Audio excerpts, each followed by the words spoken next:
The streets of Midtown were silent now. Not the calm kind of silence that came after a rainstorm or a snowfall, but the heavy, suffocating kind.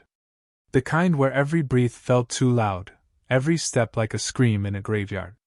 For Callan Hayes, silence had become a warning. He stood at the intersection of 14th and Lark, rifle slung over his shoulder, scanning the hollowed buildings and burnt storefronts. Glass crunched beneath his boots. The city had once been home to hundreds of thousands. Now, it barely held 50 humans, and all of them were hidden behind barricades, praying the silence wouldn't break. Behind him, the convoy rolled slowly, 3 armored trucks scavenged from a military outpost weeks ago, painted with hastily drawn survivor flags. Inside were the remaining souls of Sector 5, relocated after the previous shelter, Haven Square, had been overrun. Callan raised a hand. "Stop here!" The lead vehicle hissed to a halt. The others followed. From the second truck, Mara stepped out, her long hair tied under a dusty cap, eyes narrowed as she looked around. "Think it's safe?" she asked.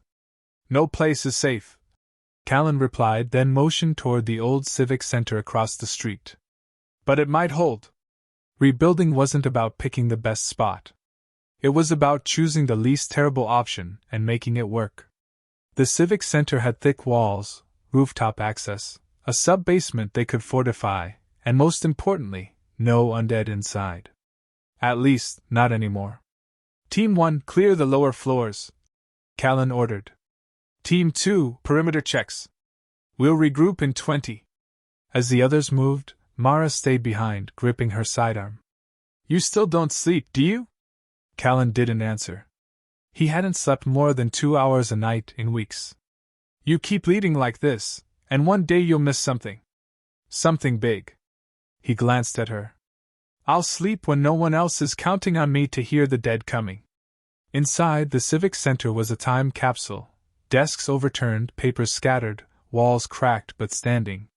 Graffiti marked every surface, messages of hope, panic, and grief. One read, "We waited. No one came." Another, "They scream at night. Don't answer." Mara found a dead radio in a back room. "Maybe we can repurpose the parts," she muttered. Callan lifted a dusty floor panel. "Basement's clear. Could make this the new safe zone if we reinforce the doors." Their moment of relative calm shattered when a loud bang echoed from the west wing. "Contact!" shouted a voice through comms. Callan and Mara sprinted down the corridor, weapons raised. They turned the corner to find Team 2 surrounded, not by zombies but by people. 8 strangers. Armed. Thin. Ragged. But alive. A tense standoff followed. "Who are you?" Callan demanded. A tall woman with graying braids stepped forward. "Name's Jessa. We've been hiding here for weeks. You've got no right to take it." "This place was empty," Callan replied. "We cleared it. You cleared a floor. We've been in the boiler room surviving on rats and hope." The air thickened with tension. Mara's finger hovered near her trigger. Callan raised his hand to lower the rifles. "We didn't come to take. We came to rebuild." Jessa didn't trust easily, none of them did. But hunger made people brave, and fear made them honest. After a long pause, she nodded. "Then we talk." By nightfall, the civic center had candles in its windows. Beds were being built from scrap wood and office chairs. The newcomers agreed to stay, under guard, while the council decided what to do. Mara approached Callan, who stood on the rooftop, watching the horizon. "We've got 52 now," she said softly. Callan exhaled slowly. "We keep building. Keep watching. Keep surviving. Even if they don't trust us? Especially then." She handed him a folded paper. "You should see this." It was a note recovered from the stranger's boiler room. A warning, hand-scrawled and desperate. "The silence doesn't mean they're gone. It means they're listening." That night, Callan sat by the only working radio console, listening to static. Every now and then, he'd hear something, a crackle, a hum, the faint suggestion of a voice. Was it just interference? Or was it them? The civic center buzzed with quiet tension the next morning. Not the kind born from conflict, but from something worse, uncertainty. 52 people now shared the building, each one carrying ghosts of their own. Callan moved through the makeshift kitchen, where water boiled in metal drums and ration packs were being rehydrated. Jessa sat at a folding table nearby, watching her people eat in silence. They didn't smile. Didn't talk. Just chewed mechanically, like survivors afraid even taste could wake the undead. He sat across from her. You sleep? Jessa shook her head. The quiet makes it worse. I spent so long listening for their steps. Now I don't hear anything. Makes my skin crawl. Callan nodded. You're not wrong to be wary. The silence, it's unnatural. Something's coming, she said. I don't know what, but it's not over. Later that day, Lena, their youngest mechanic, came running from the rooftop with panic on her face. We've got movement. 3rd Street, near the bookstore. Callan and Mara rushed up with binoculars in hand. A lone figure wandered aimlessly through the wreckage, stumbling but not shuffling. Not one of ours? Callan asked. No. Through the lens, they saw a man, tall, wearing a long coat, his head tilted awkwardly. He wasn't undead. But he wasn't fully alive, either. Then something even stranger happened. The man stopped, and looked up, straight at the binoculars. Callan lowered the scope. He saw me. That's impossible, Mara muttered. We're 6 stories up, Lena whispered. What if he's one of the new ones? The smart kind? Callan stepped back from the ledge. Gear up. We're not letting this one disappear. They moved fast, Callan, Mara, Lena, and Malik, their scout. They reached the bookstore in 10 minutes, but the man was gone. Blood trails marked the floor inside. Not fresh, but smeared in an unnatural pattern. Words painted in red across the wall. We hear. We learn. We remember. Malik swallowed. That's not just a message. That's a warning. In the back room, they found something worse. A child's shoe. No body. No blood. Just a shoe, deliberately placed on a chair beneath a broken camera. Why set a scene like this? Mara whispered. To scare us, Callan answered. And it's working. They returned to the civic center at dusk. The others were waiting, nervous. The news spread quickly, a lone walker acting with awareness, leaving warnings. Mara pulled Callan aside. We need to address this. Tell them we're not afraid. We are afraid, he replied. But that doesn't mean we give up. They gathered everyone in the main hall that night. We've all seen what the undead can do, Callan began. But this is something new. Someone out there is playing a different kind of game. They want us scared. Divided. Murmurs ran through the crowd. Callan raised his voice. But we're still here. 52 souls who have not given up. That means something. And we're going to keep going, together. Hours later, as the crowd dispersed and the halls quieted, Lena knocked on Callan's door. She held a radio part wrapped in cloth. I found this in the boiler room, she said. It was hidden behind a pipe. He opened it and froze. The device wasn't just a transmitter, it was a beacon, rigged to emit a pulse signal. Someone's been broadcasting from inside this place, he muttered. He didn't sleep that night. Neither did Jessa. They sat across from each other in the armory, weapons between them, suspicion in their eyes. You think one of mine's a traitor? She asked. I think someone, yours or mine, has been speaking to the other side. A sudden thud interrupted them. Not outside. From the ventilation shaft. Callan jumped to his feet. Mara came running from the hallway with her flashlight. They opened the vent panel, and found a small recorder wired to a power cell. Mara hit play. Static. Then a voice. They're adapting faster than expected. Directive Alpha will begin within 72 hours. They must not know. The hall lights flickered. Then came a scream. From the south wing. Callan, Mara, and Jessa ran, weapons raised. The door to the infirmary had been ripped off its hinges. Blood trailed into the hallway. A body lay on the floor, Kev, one of Jess's group. His throat was cut, not bitten. A message carved into the wall behind him. "You are not safe in silence." Callan stared at the words, his face hardening. "This isn't just survival anymore," he said quietly. "Someone's hunting us." Kev's body was cold by the time Mara zipped the makeshift body bag shut. No bite marks, no struggle, just a clean cut across his throat. Too clean. Too deliberate. The survivors gathered in the main hall, tense and silent. Callan stood at the front with Jessa and Mara on either side. No one spoke until Callan did. "This wasn't the undead," he said flatly. "Someone did this. One of us." Gasps rippled through the crowd. Eyes shifted. Whispers began. Callan raised a hand. "We're locking down the civic center. No one in or out until we find the one responsible." A voice shouted from the back. "You don't get to treat us like prisoners." Jessa stepped forward, her tone sharp. "Then act like survivors, not suspects. One of ours is dead." The tension boiled just beneath the surface. These weren't just scared people anymore, they were angry, suspicious, and exhausted. And that made them dangerous.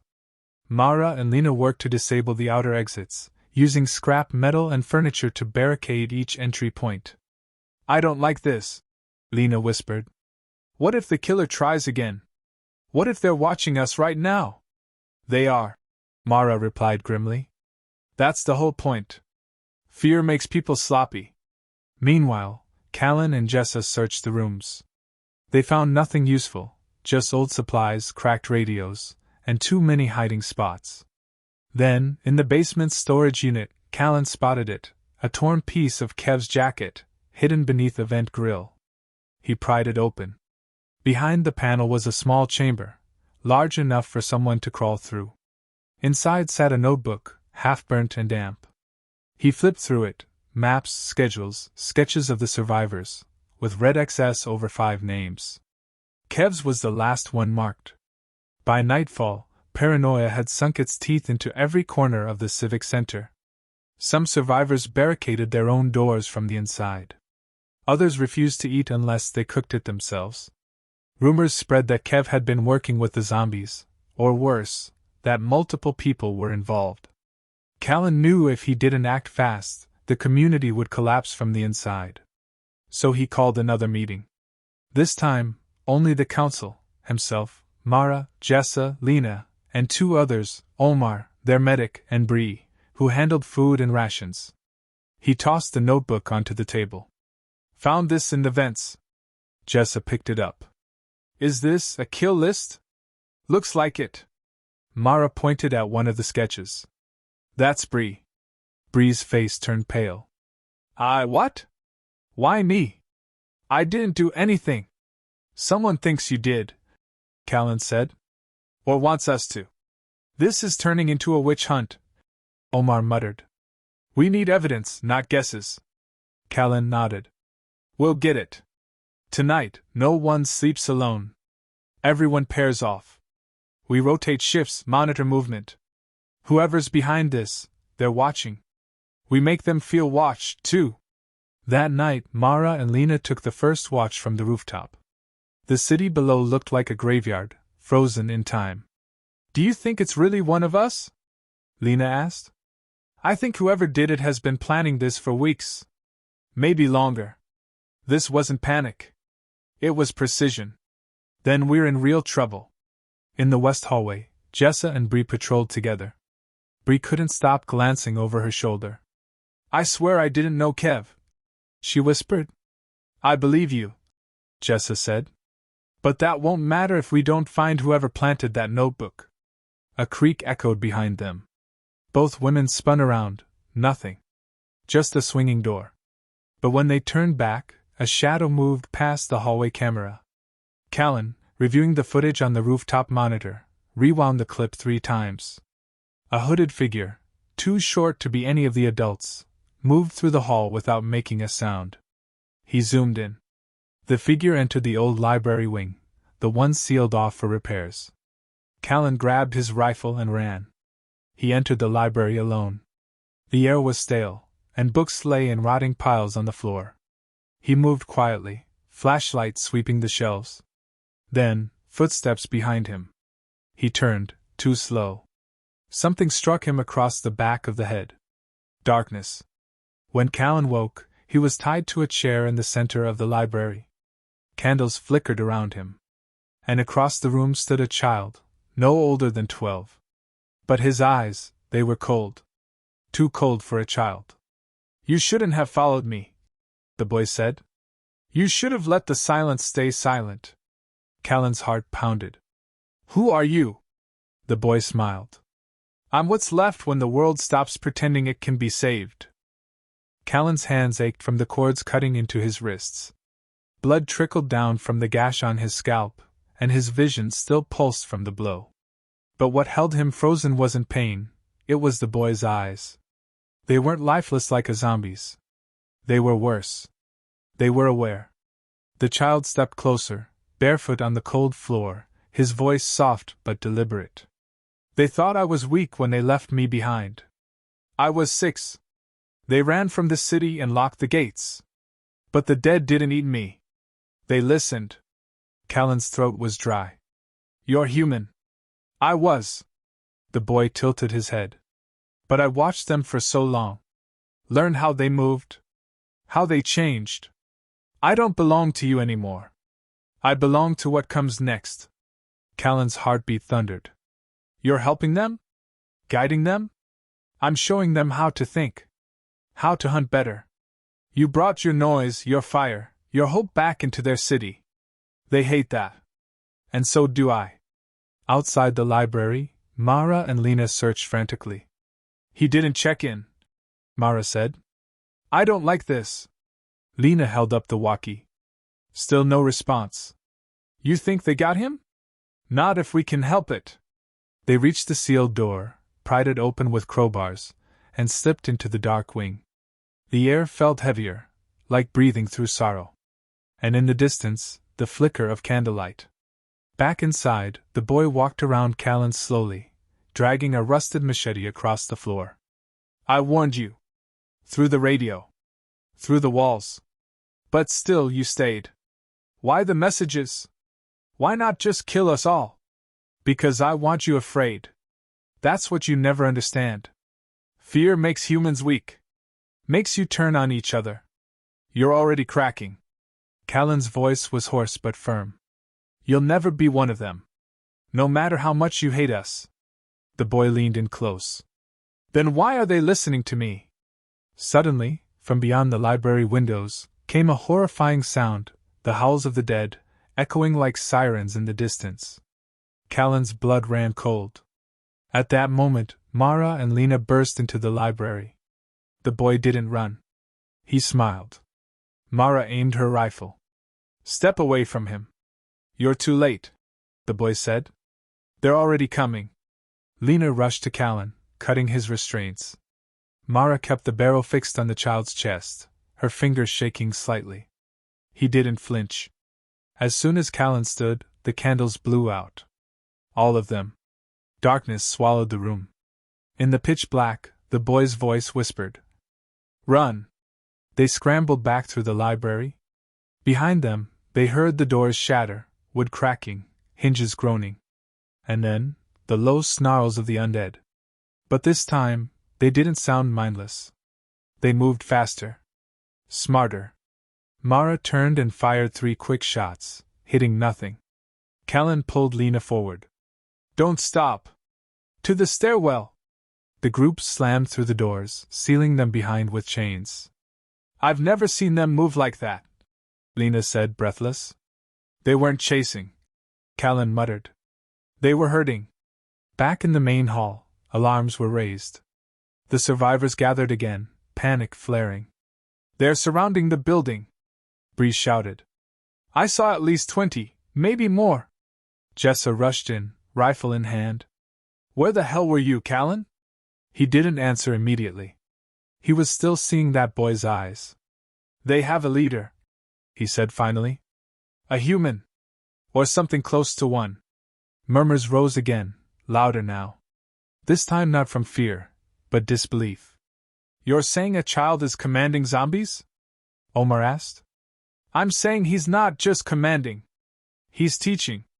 They moved quickly, reinforcing exits, preparing supplies, readying fallback positions. But even as they worked, something deeper gnawed at the survivors. If the dead could think, if they could coordinate, then no wall would hold forever.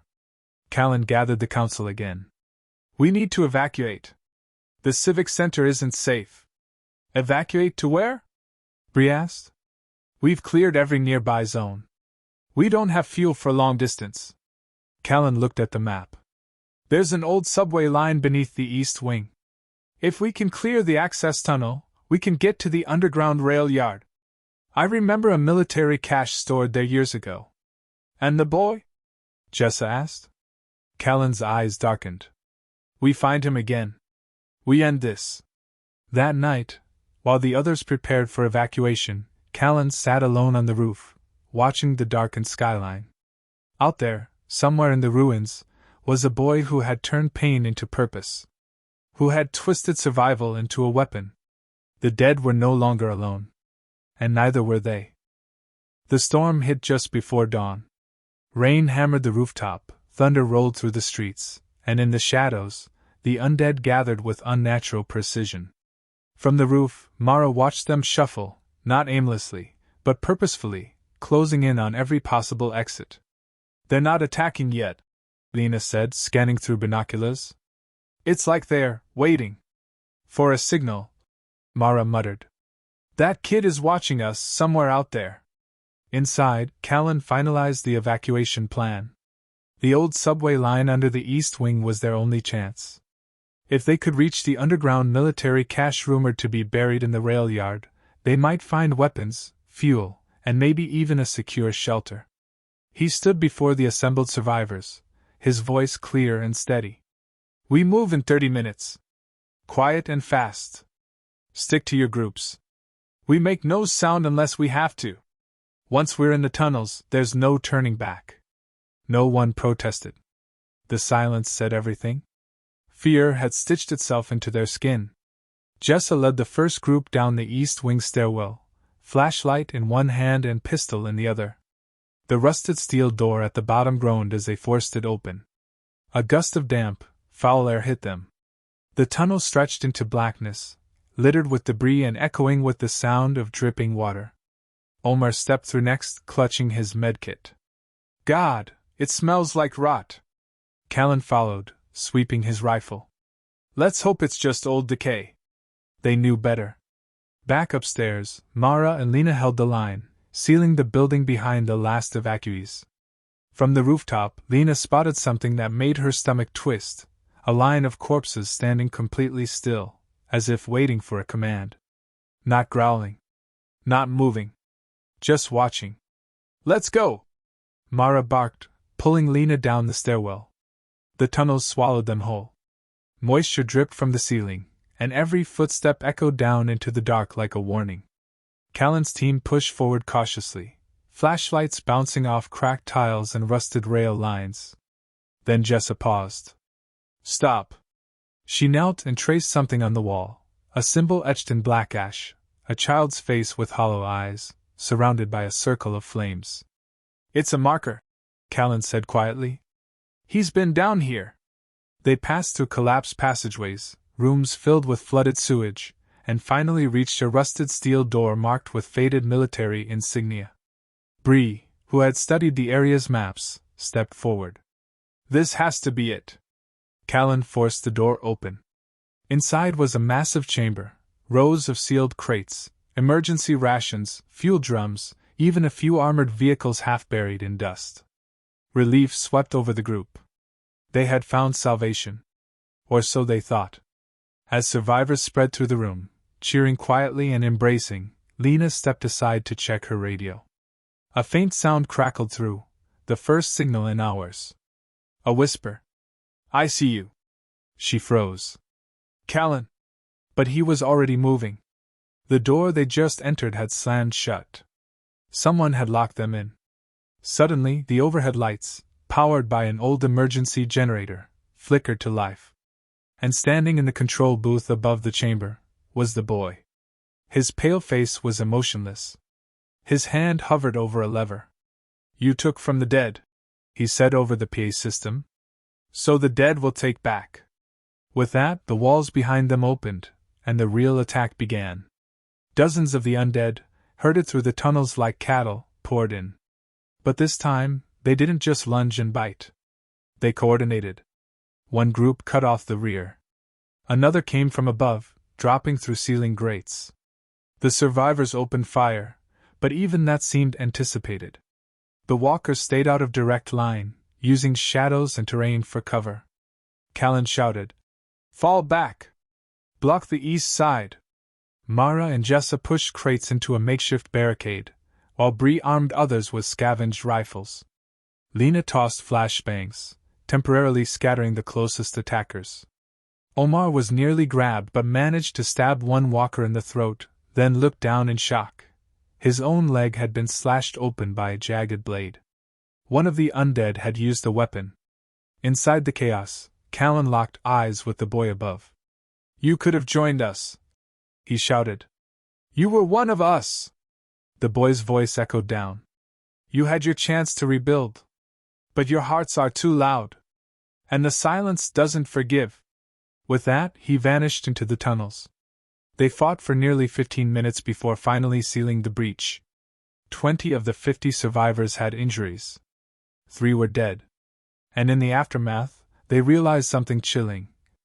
The boy hadn't come to kill them. He came to test them. Callan stood in the center of the chamber, staring at the bloodied floor.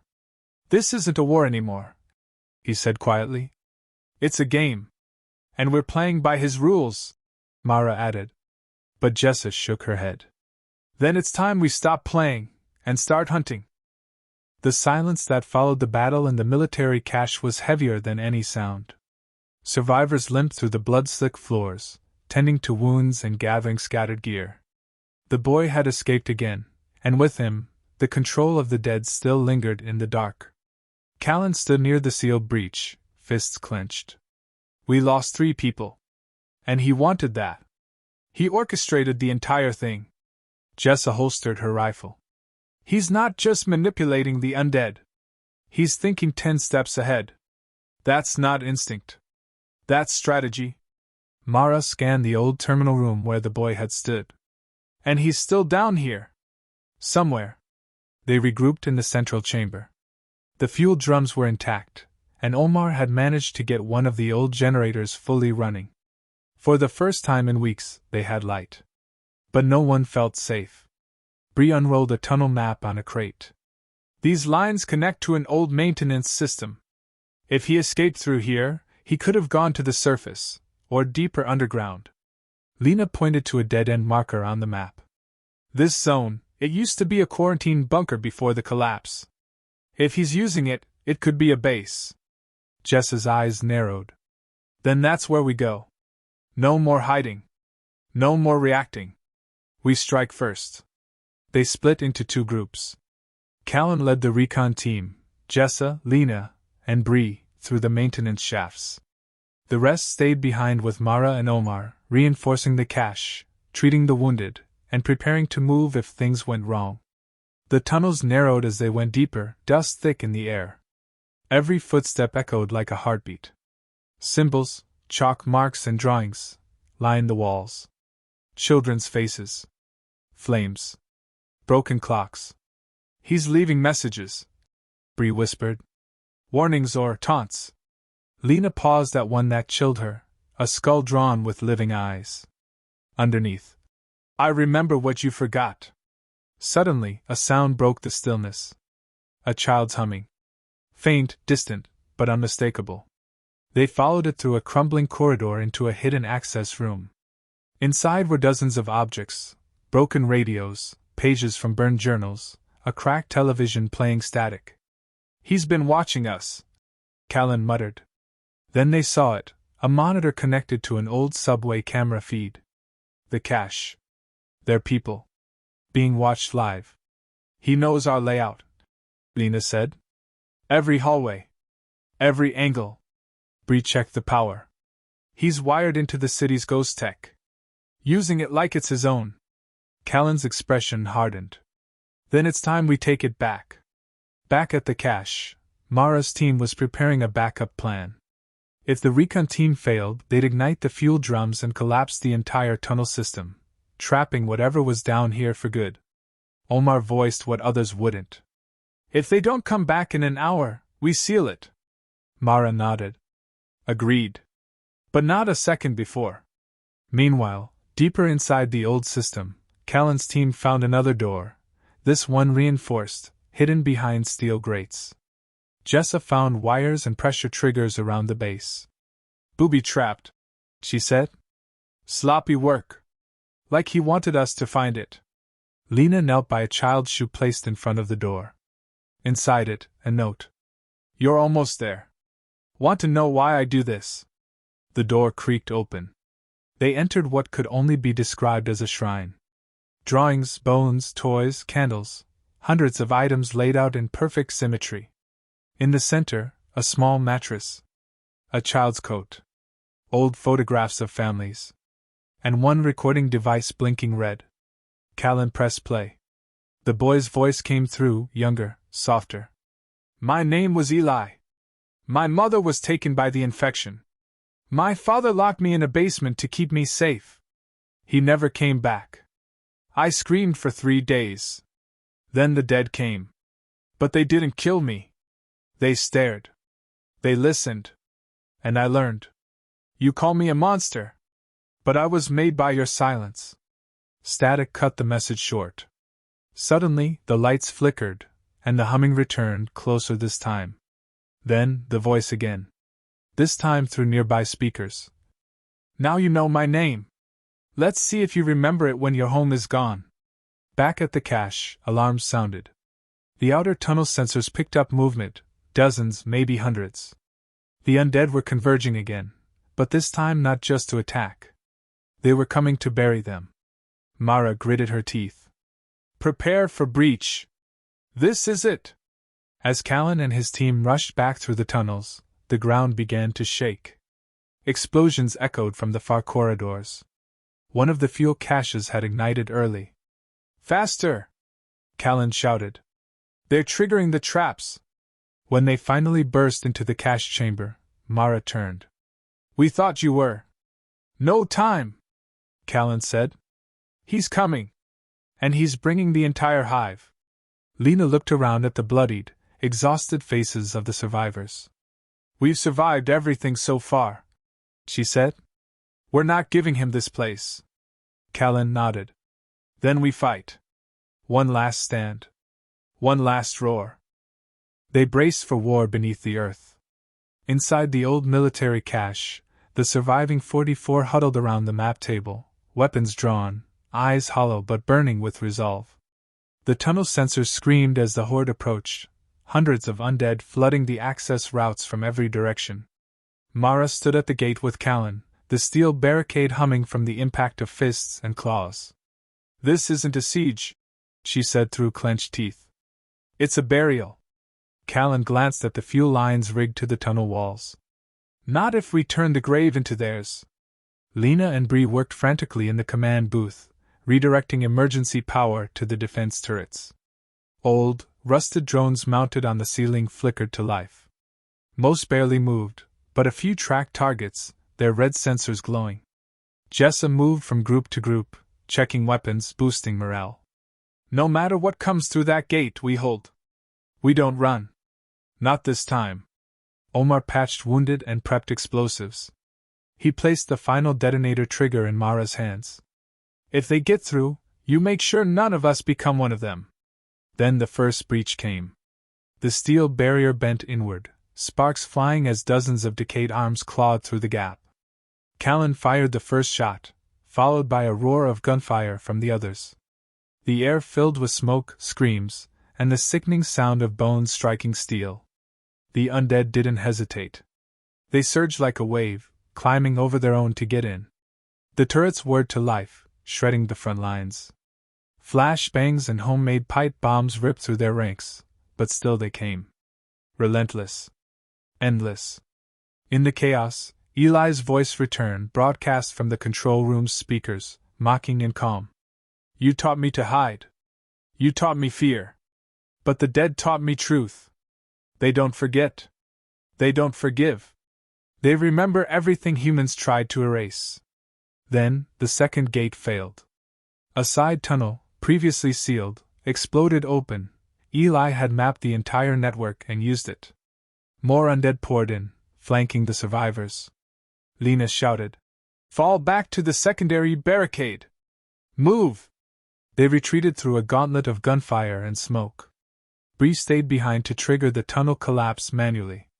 When the horde flooded in, she detonated the charges, burying herself and the advancing undead beneath rubble.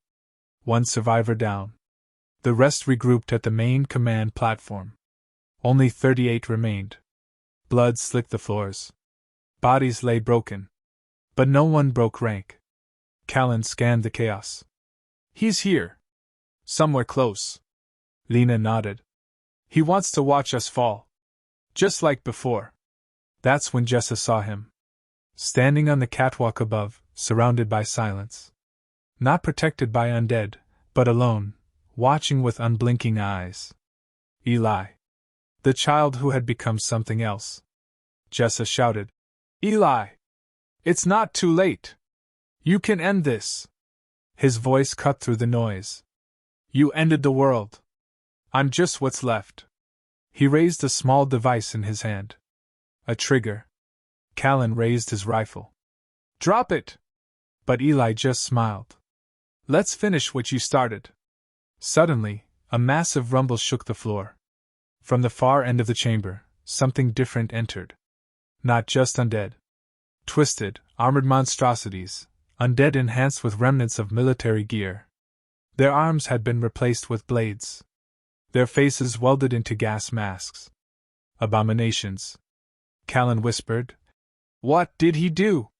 Mara stepped forward, fury in her eyes. "He's not leading the dead anymore. He's building them." The final battle began. Guns fired until barrels glowed red. Blades clashed. Makeshift grenades exploded in streaks of fire.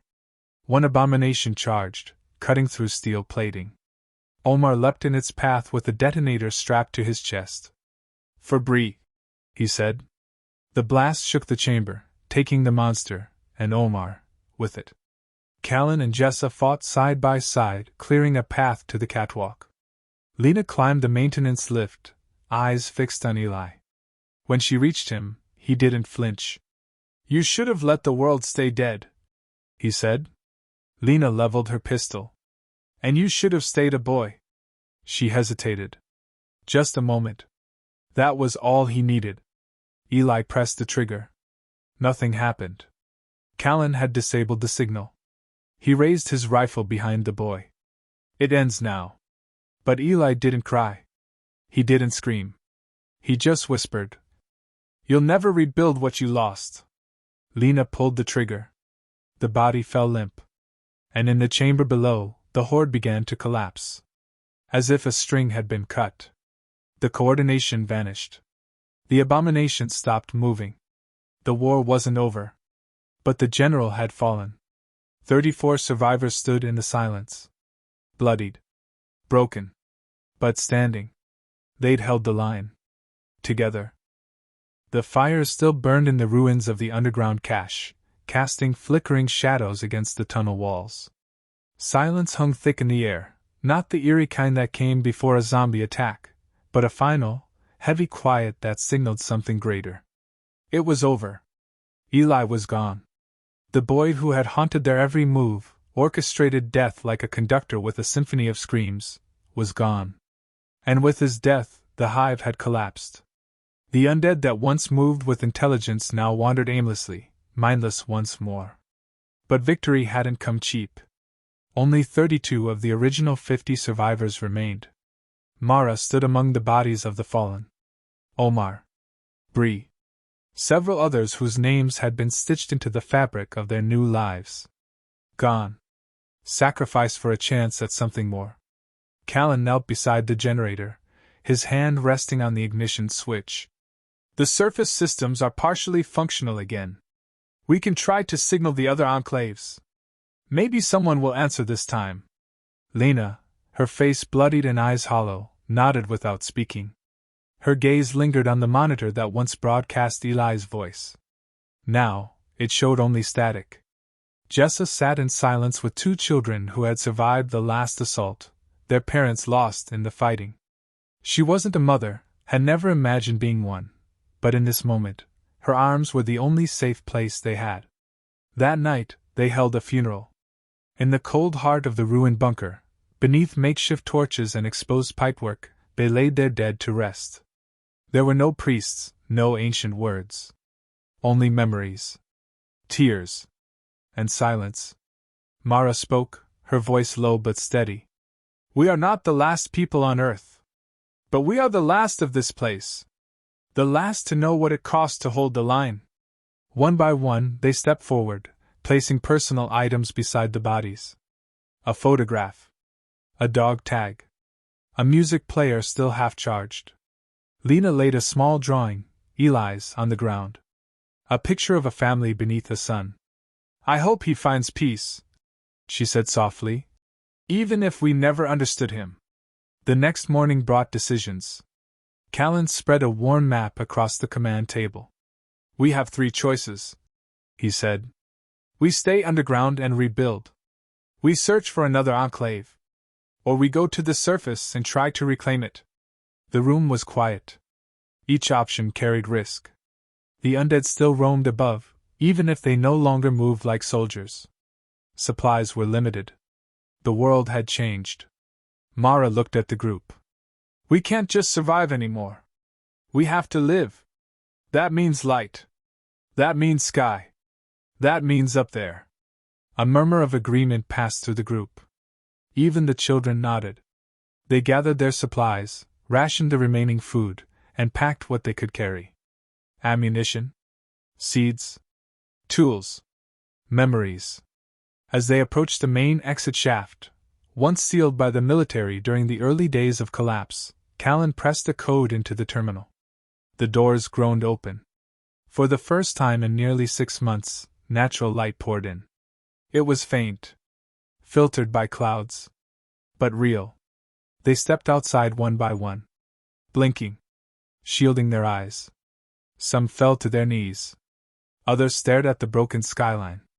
Grass was growing through the cracks of the streets. Ivy climbed half-collapsed buildings. The air smelled like dust and rain. It wasn't paradise. But it was hope. They moved carefully, establishing a new base in an old university library near the outskirts. Thick walls. High ground. Accessible rooftops. A place with history, and space to build a future. Jessa set up a classroom in what had once been a lecture hall. Not just for the children, but for everyone. Teaching survival. History. Humanity. Mara led patrols into the streets, cataloging danger zones and marking safe routes. Callan built a radio tower on the roof. On the 3rd day, he made contact. Repeat, came a voice through the static. This is Greenlight Station. Survivors confirmed. How many of you are there? Callan smiled. 32. But we're growing. A week later, they held a meeting on the roof. Lena stood at the center, looking out over the city. We lost nearly everything, she said. But we never lost our hearts. The streets were silent, but we weren't. We refused to disappear. Cheers broke out. Not loud. Not triumphant. But real. For the first time, they weren't just holding on. They were beginning again. That night, as the sun set behind broken towers, Jessa told the children a story. About a world that ended. And a few brave people who chose to rebuild it. Not with bullets. But with love. With courage. With each other. And outside, beyond the fence, the undead still wandered. But they no longer ruled the world. End of Part 8, Final Part.